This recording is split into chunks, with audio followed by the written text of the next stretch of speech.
So I'm going to go see Sinners for the second time. And I'm thinking that I'm going to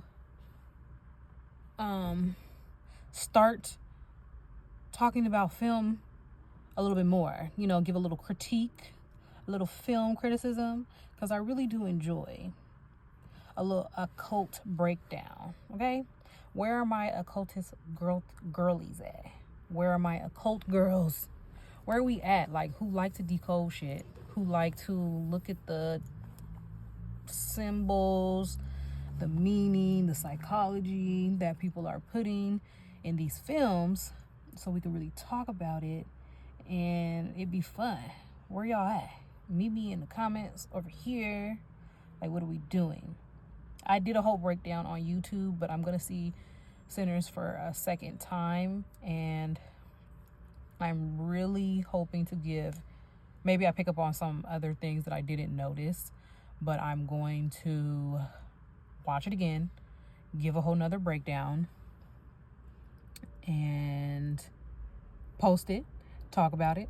I just got done listening to Brother Panic's breakdown on like 90s film, like not black, what would you call that? 90s, just black, 90s black movies, like, you know, Don't Be a Menace,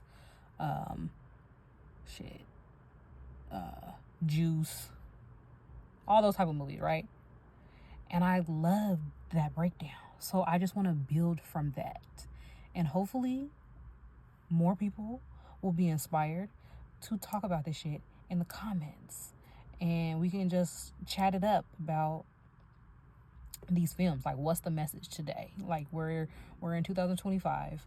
What's the message? What are we talking about? Because in the 90s, they was kind of trying to get people to a higher state of mind by, you know, making people aware of their shadow side through,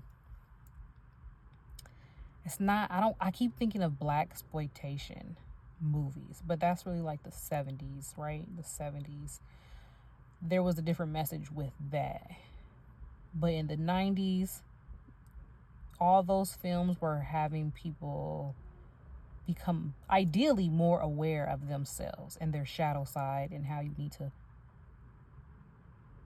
I guess, be honest with your shadow side. Because Tupac really played a whole role. Like, that's a whole breakdown in itself. How much Tupac really played these dualistic roles, and him being a Gemini, right?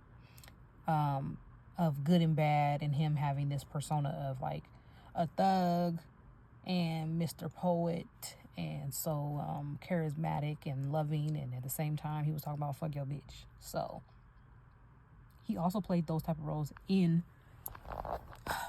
a lot of his movies. So the 90s was that. Now we're in 2025. Let's break down and let's talk about what the message is today. It's not conspiracy.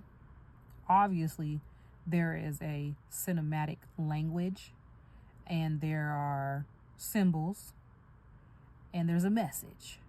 So, ain't no denying that. When I broke down Sinners, I realized that they are talking about the duality, the polarity, and how that needs to be in balance to ascend.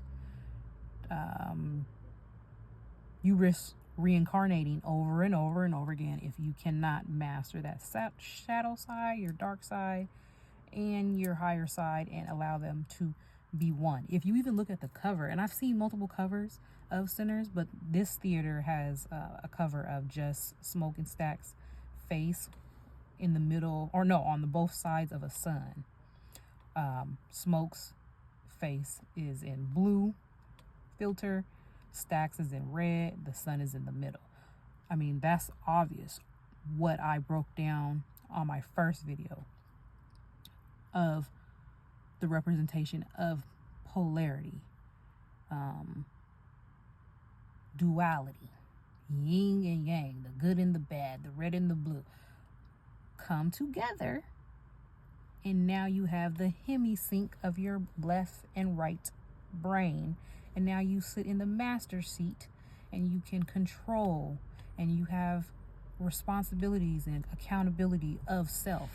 You have literally become self-actualized, and you are now the master of your own thoughts and things manifest, and all that is the essence, the breakdown, the whole point of ascending. So it was really nice that hopefully I'm holding that right. It's really nice that that was the message in Sinners. So I'm going to watch it again, pick up some more keys, hopefully notice some things that I did not notice before, bring it back here, talk about it, and I'm just going to make this entire page be about cinema. Cracking the code on cinematic language and occult studies. How much fun and how nerdy I can actually get with this shit.